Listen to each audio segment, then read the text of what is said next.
तो इसने क्या रिटर्न दे दिया? इवन। जब मैं यहाँ पर 11 डालता हूं तो ये क्या रिटर्न दे देगा? ओड। तो इफ कंडीशन, जब भी आप सिंगल लाइन में इफ कंडीशन लिखोगे, तो जो आपको एक्सप्रेशन, चाहे आप जो है लिस्ट कंप्रेहेंशन बना रहे होगे, लिस्ट कंप्रेहेंशन में भी आप कैसे लिखोगे? सबसे पहले आप जो है इफ, इफ के बाद में इफ का जो रिटर्न है सबसे पहले वो, फिर इफ कंडीशन, उसके कंडीशन खत्म होते ही आप एल्स कीवर्ड लिखोगे, और एल्स से जो रिटर्न चाहिए वो लिख दोगे। एलिफ का यूज कर लोगे। नहीं, एक लाइन से ज्यादा इसमें यूज नहीं होगी। करके देखो एक बार। मार्क्स वाला ले लो। मार्क्स वाला बनाना कि मार्क्स ग्रेड प्रिंट कराना, ग्रेड जो है ए ग्रेड है, बी ग्रेड है, सी ग्रेड है या फेल है, तो वहां पर ये फेलिफ आ जाएगा ना, मल्टीपल। करो।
लगा क्या elif? Multi multi line expression बन जाता है ना वो। कंडीशन के अंदर कंडीशन कर दोगे। जैसे अगर नंबर जीरो है, अगर नंबर पहले आप चेक करोगे नंबर पॉजिटिव है, तो इफ एल्स में जाके, एल्स में पैरेंथेसिस लगा के अंदर फिर से इफ एल्स कर दोगे। एल्स, एल्स में आपने इफ एल्स लगा दिया फिर से, फिर उसमें इफ कंडीशन फेल है तो फिर से अंदर और लगा सकते हो।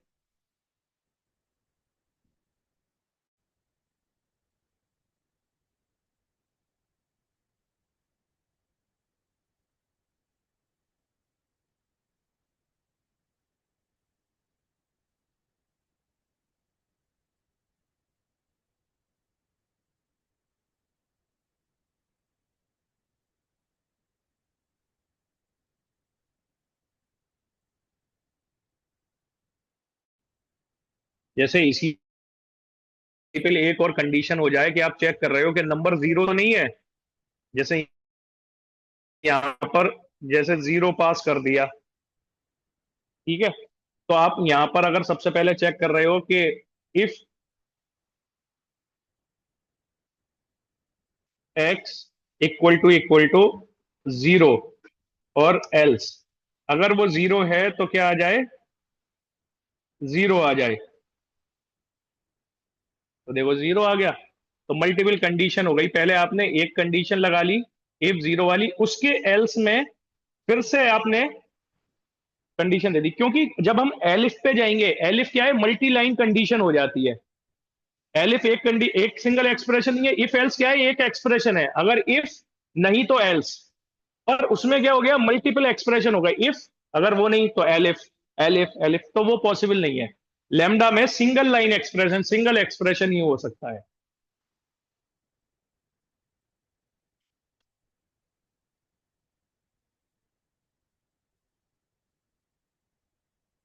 ऐसे ही ग्रेड वाला बना सकते हो, ग्रेड वाले के लिए ग्रेड मल्टीपल ब्रैकेट लगा लगा के, उसका ग्रेड में उसके ग्रेड में। एक ही लाइन में ही होता ही है ये।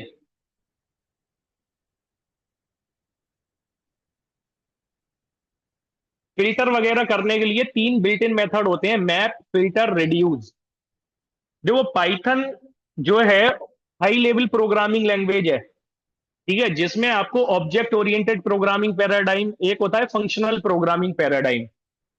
तो ऑब्जेक्ट ओरिएंटेड प्रोग्रामिंग पैराडाइम में क्या है, class, object, inheritance, encapsulation. Functional programming में क्या होता है, फंक्शंस को as a first class citizen treat किया जाता है। तो जो हम फंक्शन बना रहे हैं, फंक्शन को आप रिटर्न भी करा सकते हो, फंक्शन को आप एक वेरिएबल में भी पास कर सकते हो, फंक्शन को आप एक पैरामीटर में भी पास कर सकते हो। फंक्शन को एज ए पैरामीटर पास किया जा सकता है, फंक्शन को एज ए रिटर्न पास किया जा सकता है, फंक्शन को एक वेरिएबल में। तो जैसे अभी हमने वेरिएबल में सेव कर रहे हैं, जैसे फंक्शन को आप कॉल कर रहे हो तो उसे एक वेरिएबल में स्टोर करा दो, तो वो फंक्शन एक वेरिएबल में हो जाएगा। फंक्शन को एज ए पैरामीटर, फंक्शन को एज ए रिटर्न आने वाली क्लासेस में देखेंगे, मे बी कल ही देखें हम। फंक्शन को रिटर्न लैम्डा हो जाएगा, उसके बाद में फंक्शन को रिटर्न कराना, फंक्शन को पैरामीटर में पास करना। तो फंक्शनल प्रोग्रामिंग में फंक्शंस जो है फर्स्ट क्लास सिटीजन की तरह ट्रीट होते हैं, जहां पर मेन काम किसका हुआ, फंक्शंस का।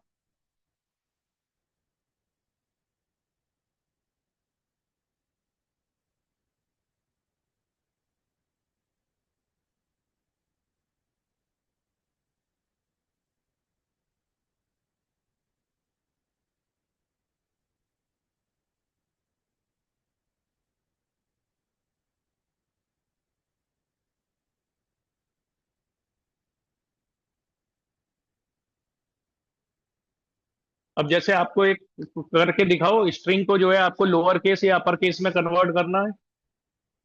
एक स्ट्रिंग दे रहे हो आप और उसको लोअर केस में कन्वर्ट कर दो।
हो गया। दो नंबर में मैक्सिमम फिल्टर करना है,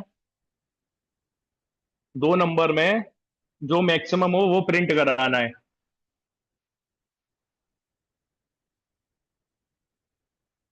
हाँ, एक सिंगल सिंगल लाइन एक्सप्रेशन के लिए आप यूज करोगे। हाँ, सिंगल लाइन एक्सप्रेशन रीयूजेबिलिटी के लिए यूज होता नहीं है। जिस लाइन पे आप लिखोगे वहीं पर उसका एग्जिस्टेंस है, वहीं पर यूज होगा, उसके अलावा आगे यूज नहीं होगा। तो जैसे आपको फंक्शन बनाना है, दो नंबर में जो बिगर है वो रिटर्न होके आ जाए, तो आप कैसे बनाओगे, कोई भी वेरिएबल ले लिया यहाँ पर, मैक्स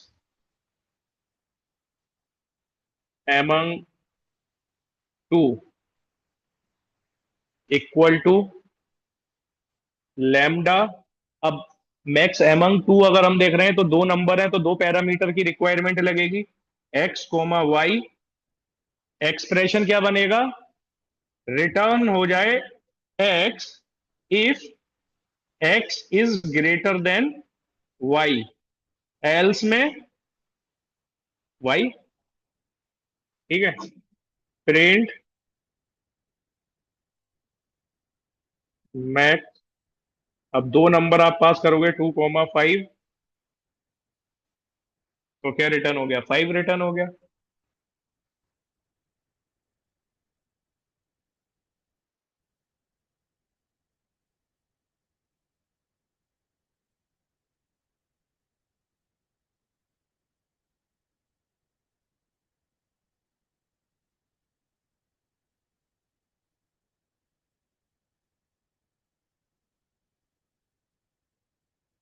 अगर मैक्स एमंग 3 निकालोगे तो कैसे बनाओगे? मैक्स एमंग 3, एक और वेरिएबल लोगे, बट एक्सप्रेशन, वेरिएबल तो एक ले लिया, एक्सप्रेशन भी तो लिखना है। तो एक्सप्रेशन में यहां पर ऑपरेटर आपको यूज करने पड़ेंगे। अब जैसे ए बी सी ले लेता हूं सिंप्लिसिटी के लिए। A B comma C. ए कब बड़ा होगा?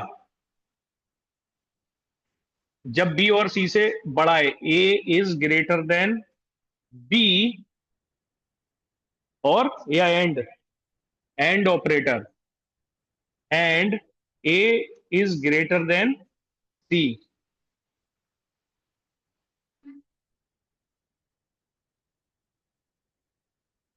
वो तो वेरिएबल का नाम है, 3 कर देता हूं। वेरिएबल का नेम है। हाँ,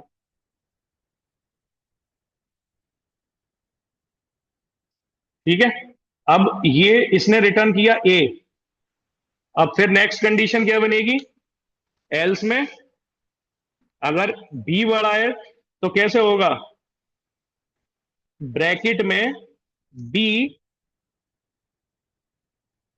बी रिटर्न करेगा इफ, कब? अगर बी जो है सी से बड़ा है, बी जो है सी से बड़ा है, एल्स में क्या रिटर्न कर देगा? सी रिटर्न कर देगा। एल्स में सी रिटर्न कर देगा।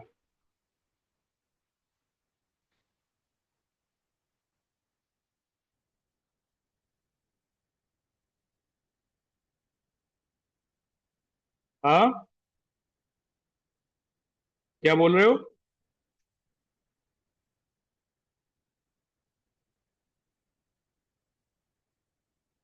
यहां पर देखो, ए, जब ए बड़ा है तो यानी कि ए इन दोनों से बड़ा है, ठीक है, तो ए रिटर्न आ गया। एल्स में हमने क्या लिखा? बी कब बड़ा होगा? जब ए और सी से, ये कंडीशन तो आप ए की तो कंडीशन पहले ही चेक कर चुके हो ना। ए, अगर आप यहां पर क्या कह रहे हो कि ए से भी बड़ा होगा बी, तब बड़ा होगा, तो ये ए से बड़े वाली कंडीशन, तो अगर ये कंडीशन एंड का मतलब है दोनों ट्रू तब ट्रू, तो ये वाली कंडीशन अगर एक भी फॉल्स होती है तो ए बी तो पहले ही चेक हो चुके, तभी तो एल्स में हम पहुंचे हैं। ए बी से बड़ा हो गया, अगर नहीं है तभी तो हम यहां पर पहुंचे हैं एल्स में।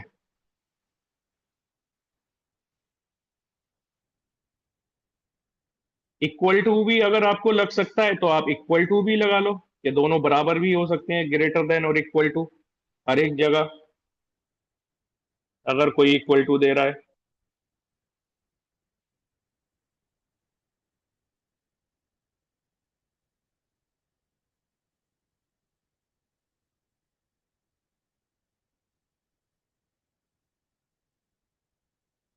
इफ, इफ कंडीशन में हमने क्या लिखा? जब ये दोनों कंडीशन ट्रू है तब तो ए बड़ा है, अगर ये कंडीशन ट्रू नहीं है एल्स में चला जाएगा फिर वो।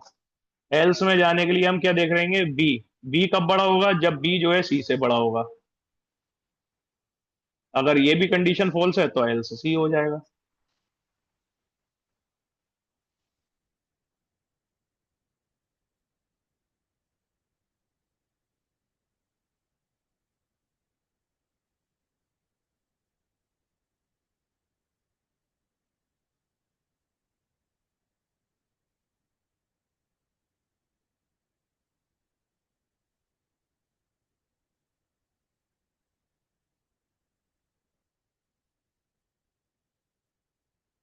नहीं नहीं, वो तो काफी आगे है, ऑब्जेक्ट ओरिएंटेड भी पूरे हो गए हैं।